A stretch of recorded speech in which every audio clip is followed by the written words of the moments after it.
Hello. അമ്മയ്ക്ക് phone കൊടുക്ക. നന്ദേട്ടാ, ഇത് ഞാനാ, ആതിര. അമ്മയ്ക്ക് ഫോൺ കൊടുക്കാൻ. ആരാ മോളെ? അമ്മയ്ക്ക് ഫോൺ. ഹലോ. നന്ദന, അവളോട് കുറച്ചു ദിവസം അവളുടെ വീട്ടിൽ പോയി നിൽക്കാൻ പറ. ഞാൻ വിളിച്ചിട്ട് വന്നാ മതി. നീ എന്ത് ഭ്രാന്തായി പറയുന്നത്? എന്താ കാര്യം? അമ്മ ഞാൻ പറഞ്ഞത് കേട്ടാ മതി. എന്താ അമ്മേ?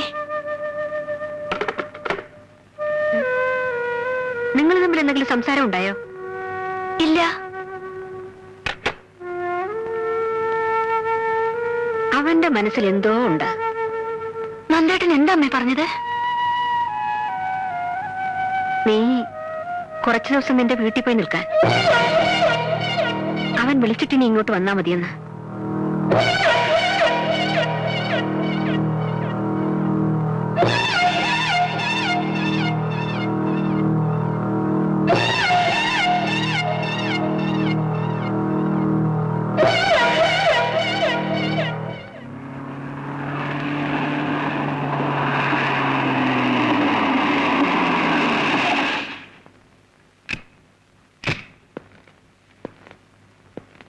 നിനക്കെന്ത് പറ്റി? അവള് പോയില്ലേ? ഇല്ല. കാര്യമറിയാതെ അവളെ പറഞ്ഞു വിടുന്നത് ശരിയല്ലെന്ന് എനിക്ക് തോന്നി. ഒരു രാത്രി കൊണ്ട് ഇവിടെ എന്താ ഉണ്ടായേ? അമ്മ അത് അറിയണ്ട. അമ്മയ്ക്കറിയണം.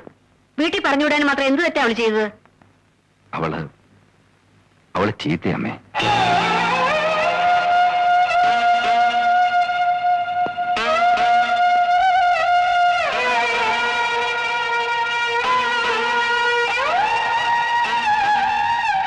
കല്യാണം കഴിഞ്ഞ ആദ്യ ദിവസങ്ങളിൽ ഞാൻ അമ്മയോട് ചോദിച്ചില്ലേ നമുക്ക് തെറ്റുപറ്റിയോന്ന്? തെറ്റുപറ്റിയെന്ന് ഇപ്പൊ ബോധ്യമായി. അവളും ഭാനും കൂടെ എന്നെ പറ്റിക്കായിരുന്നു. നിന്നോട് ഇതൊക്കെ ആര് പറഞ്ഞു? എന്റെ കൈ തെളിവുണ്ട്. അവക്ക് പോലും നിഷേധിക്കാൻ ഒക്കാത്ത തെളിവ്. അവളിപ്പം നിന്റെ ഭാര്യ മാത്രമല്ല, നിന്റെ കുഞ്ഞിന്റെ അമ്മ കൂടെയാണ്. ശരിക്കും ആലോചിച്ചിട്ട് വേണം പറയാൻ. ഞാൻ ഒത്തിരി ആലോചിച്ചിട്ടെടുത്ത തീരുമാനമാണ്. ഇനി അവൾ ഇവിടെ നിന്നാ എനിക്ക് ഭ്രാന്ത് പിടിക്കും.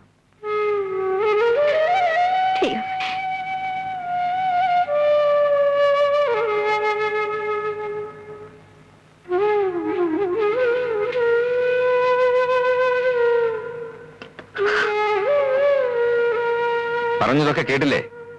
ഇനി കൈക്ക് പിടിച്ച് പുറത്തു കൊണ്ട് നാക്കിയെ പോകുമെങ്കിൽ അങ്ങനെയും ചെയ്യാം.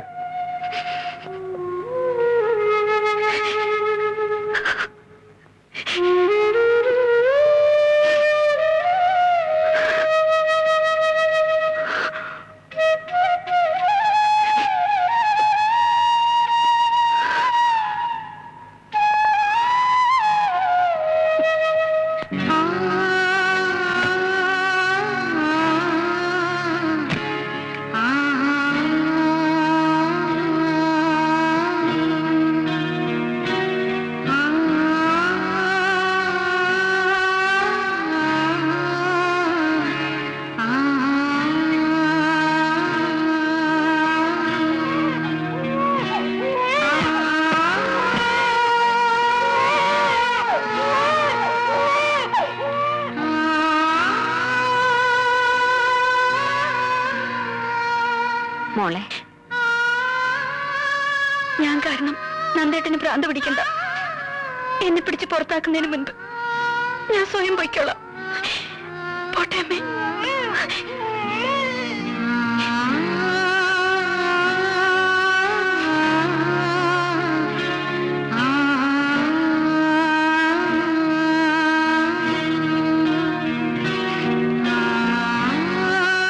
അവളോട് പോകരുതെന്ന് പറഞ്ഞു.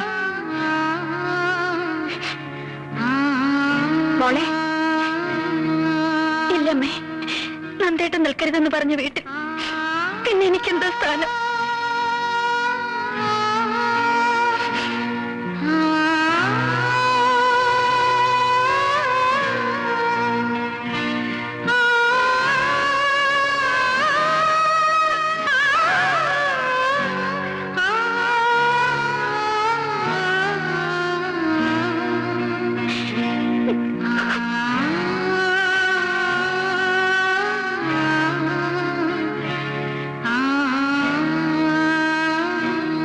താനെന്തിനാ കൊണ്ട് വന്നേ?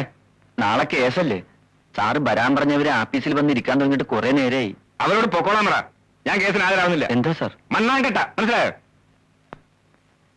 നാളെ അവധിക്ക് അപേക്ഷ കൊടുക്കാൻ പറ. ഓ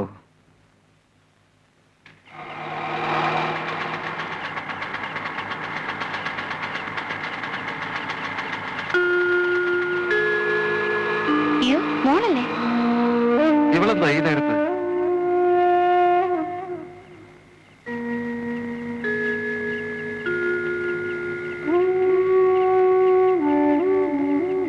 നീ എന്താ മോളെ ഈ നേരത്ത്? നന്ദൻ വന്നില്ലേ?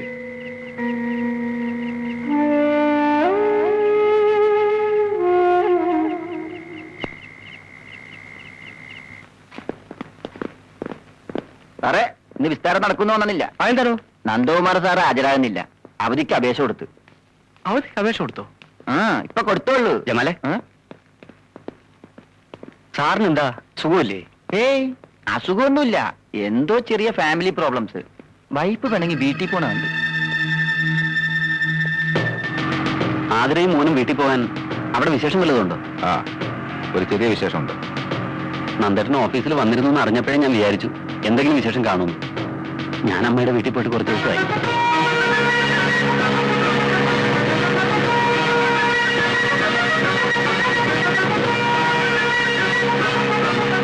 എന്തിനാ നന്ദേട്ട ഇപ്പൊ സ്പീഡ്? നിങ്ങൾക്ക് പോയാൽ പറയും.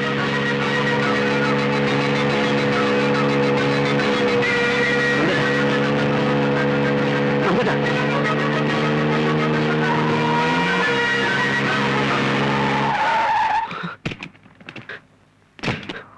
ഏത് നരകത്തിലെ കിടന്നറിയാതെ ഞാൻ ഈ വണ്ടി കയറില്ല.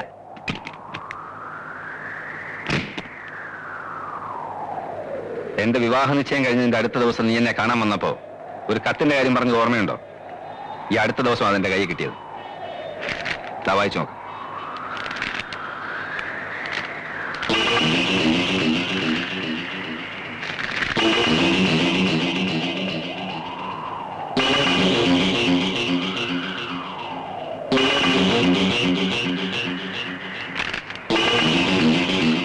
ആ കാമുകൻ നീയല്ലേ? അല്ല നന്ദേട്ടാ.